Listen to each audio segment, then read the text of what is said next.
Assalamualaikum. This is Amna Waheed, lecturer statistics from Superior Group of College Wazirabad, affiliated with GC University Faisalabad. I am here for my first online lecture for my class MCOM, and our course is Quantitative Techniques in Business. Let's start with the name of Allah. Bismillahirrahmanirrahim.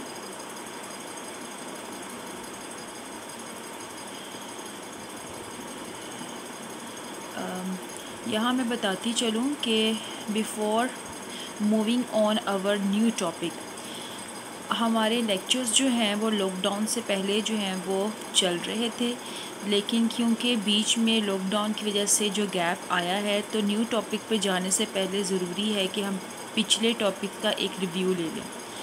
हम study कर रहे थे introduction to statistics में हमने सबसे पहले देखा branches of statistics, अरे and presentation of data, measure of central tendency भी हम कंप्लीट कर चुके थे, और अब हमने स्टडी करना था मेजर ऑफ वेरिएबिलिटी।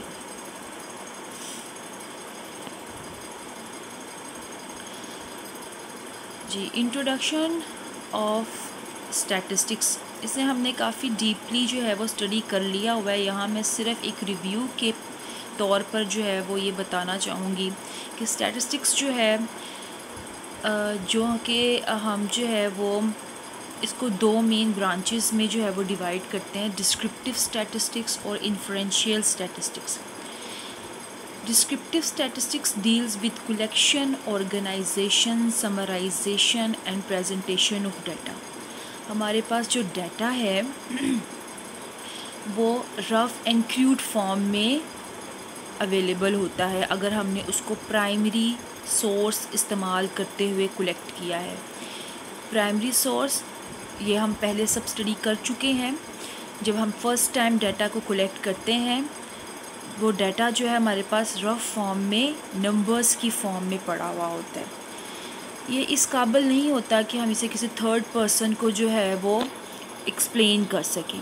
तो स्टैटिस्टिक्स यहाँ पर हमें हेल्प करती है कि हमने उस डाटा को जो है वो किस तरह से प्रेजेंटेबल बनाना है, कलेक्ट कैसे करना है, इसकी सॉर्टिंग कैसे करनी है। इसे हम असेंडिंग या डिसेंडिंग ऑर्डर में अरेंज कर सकते हैं, एक वेरिएबल की फॉर्म में प्रेजेंट कर सकते हैं। मज़ीद और बेहतरी की तरफ लेके जाए तो हम इसे एक टेबल की फॉर्म में मुख्तलिफ़ क्लासेस और ग्रुप्स में डिवाइड करते हुए अलॉन्ग फ्रिक्वेंसीज़ इसको हम प्रेजेंट कर सकते हैं। और कुछ बेसिक सिंपल मेजर्स जैसे मीन, मीडियन, मॉड के अकॉर्डिंग जो है कि थ्रू जो है इसको हम जो है वो एक्सप्लेन कर सकते हैं। तो मेनली ये सारा काम जो है विद आल्सो ग्राफिकल रिप्रेजेंटेशन, ये सारा काम जो है वो हम डिस्क्रिप्टिव स्टैटिस्टिक्स में करते हैं। इन्फ्रेंशियल स्टैटिस्टिक्स क्या है जी? We draw inference about population on the basis of sample. हम ये बड़ी अच्छी तरह से पहले देख चुके हैं कि हम पॉपुलेशन को बहुत ही कम केसेस में कम्प्लीटली स्टडी करते हैं। एक केस हमने इसका देखा था, जैसे था सेंसस। इसके अलावा मुख्तलिफ़ वजूहात की बिना पे, जैसे कि lack of resources, lack of money, lack of labour, lack of time, इन सब के अकॉर्डिंग जो है हम अपनी पॉपुलेशन को कम्प्लीटली स्टडी नहीं कर पाते। तो हम क्या करते हैं, एक पार्ट यानी एक सैम्पल पॉपुलेशन से लेते हैं और उसकी स्टडी करते हैं। उसके बेसिस पे हासिल करदा रिज़ल्ट की बेसिस पर हम पॉपुलेशन के बारे में इन्फ्रेंस ड्रॉ करते हैं। इसे कहते हैं इन्फ्रेंशियल स्टैटिस्टिक्स। इसमें मेनली हम हाइपोथेसिस टेस्टिंग करते हैं और कॉन्फिडेंस इंटरवल ड्रॉ करते हैं। प्रेजेंटेशन ऑफ डाटा में हमने देखा था फ्रीक्वेंसी डिस्ट्रीब्यूशन, जिसके बारे में भी अब मैं बता भी चुकी हूँ पीछे भी जी, जिसके बारे में मैं पीछे भी बता भी चुकी हूँ, एक्सप्लेन भी मैंने किया है कि हमारे पास हमने फ्रीक्वेंसी डिस्ट्रीब्यूशन किया है कि डाटा को हमने एक टेबल की फॉर्म में रिप्रेजेंट करना है कि वो किसी भी थर्ड पर्सन को समझना जो है वो आसान हो जाए। ग्राफिकल रिप्रेजेंटेशन क्या है कि ग्राफिकल रिप्रेजेंटेशन विजुअल डिस्प्ले है of statistical data in the form of point, lines, area and other geometrical symbol. Sometimes frequency distribution जो है वो अपने देखने और पढ़ने और समझने वाले को इतना अट्रैक्ट नहीं करती, तो हम जो है मूव करते हैं ग्राफ्स की तरफ पे। ग्राफ्स एक अट्रैक्टिव वे है चीज़ों को समझाने का। जो लोग टेबल्स के थ्रू इतना ना समझ पाएँ, ग्राफ्स उनको एक बेहतर रिप्रेजेंटेशन जो है वो प्रोवाइड करता है।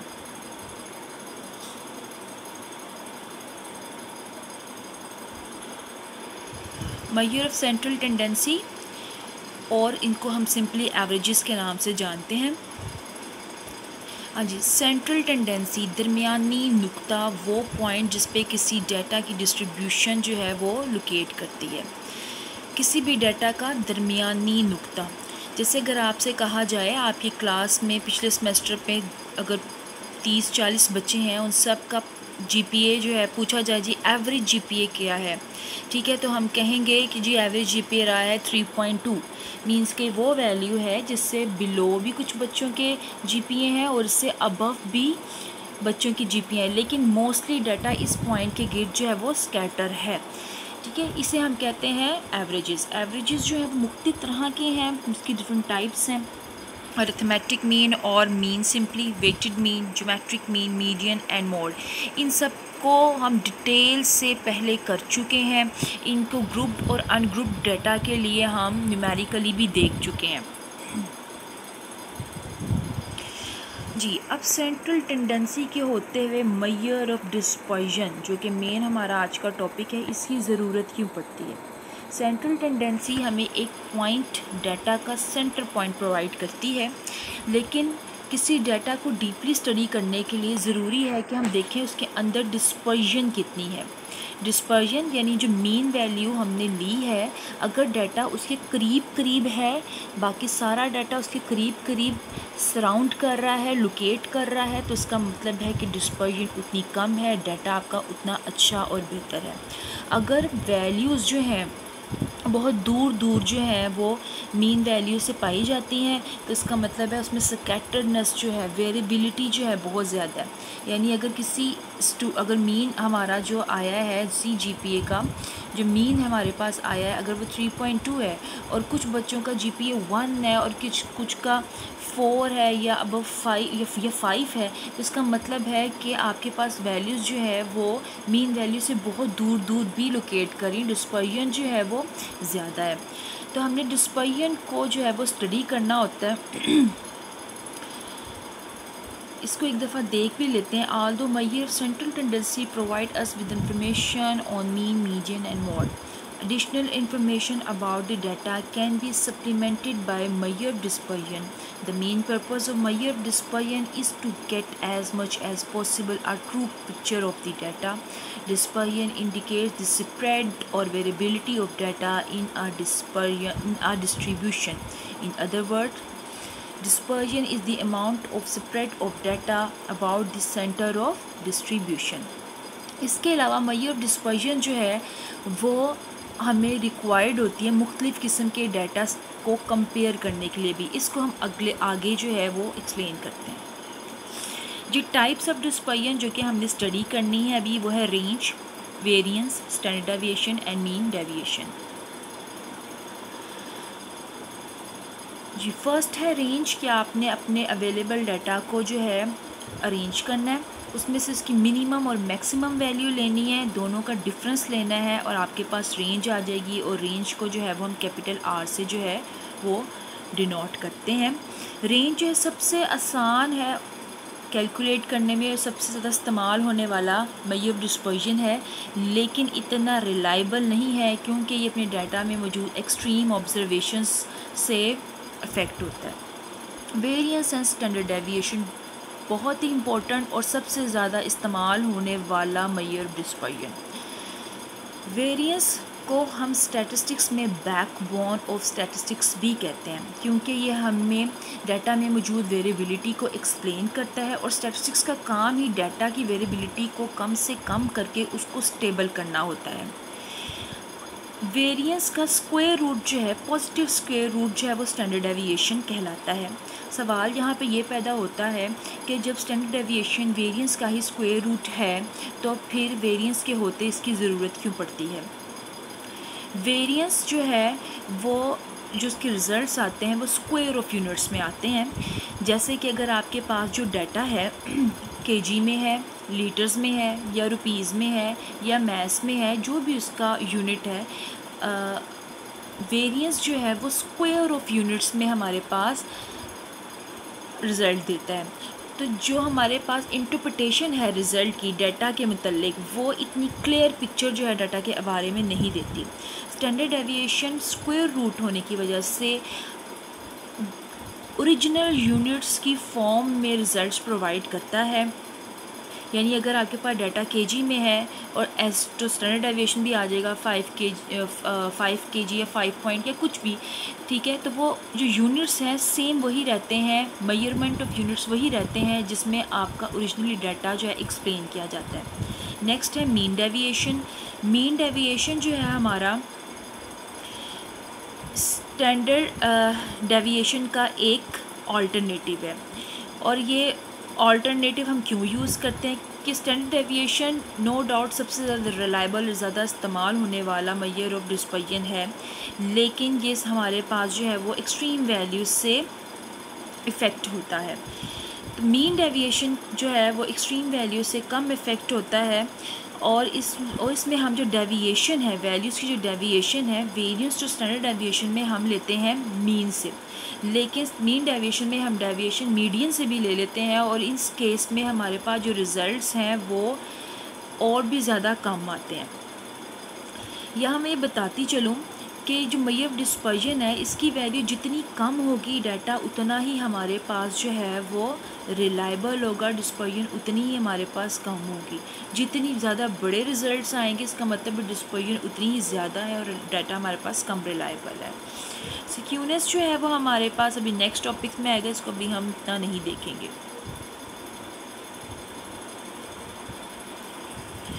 क्लासिफिकेशन ऑफ डिस्पर्जन, जिसको दो तरह से हम क्लासीफाई करते हैं, एब्सोल्यूट और रिलेटिव मेजर ऑफ डिस्पर्जन।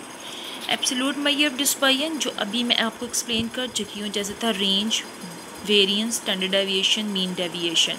इन्हें एब्सोल्यूट मेजर ऑफ डिस्पर्जन क्यों कहते हैं? क्योंकि यहाँ ये जो रिज़ल्ट्स हैं, इनके जो रिज़ल्ट्स हैं वो यूनिट्स के साथ आते हैं, वो मेजरमेंट ऑफ यूनिट्स जिसमें आपने डाटा को एक्सप्लेन किया है। यानी अगर आप अपनी क्लास के स्टूडेंट्स के बच्चों के वेट्स ले रहे हैं, तो केजी में आप अपने वेट्स ले रहे हैं, तो रिज़ल्ट्स भी जो आपके पास हैं वो केजी में आएंगे, या स्क्वायर ऑफ यूनिट्स या केजी स्क्वायर में आपके पास रिज़ल्ट्स आएंगे। और बहुत इसको शॉर्टली और आसानी से देखना है तो एब्सोल्यूट मेजर ऑफ डिस्पर्जन जो है विद यूनिट्स जो है एक्सप्लेन किए जाते हैं। रिलेटिव मेजर ऑफ डिस्पर्जन जो है ये रेशियोज़ हैं, परसेंटेज हैं, या कोफिशिएंट्स हैं, यानी ये विदाउट यूनिट्स होते हैं। और इनका इस्तेमाल किया है, यानी एब्सोल्यूट के होते हुए रिलेटिव की ज़रूरत क्यों पड़ती है? रिलेटिव मेजर ऑफ डिस्पर्जन की ज़रूरत हमारे पास मुख्तलिफ डाटास के कंपैरिजन में जो है वो बहुत हेल्पफुल है।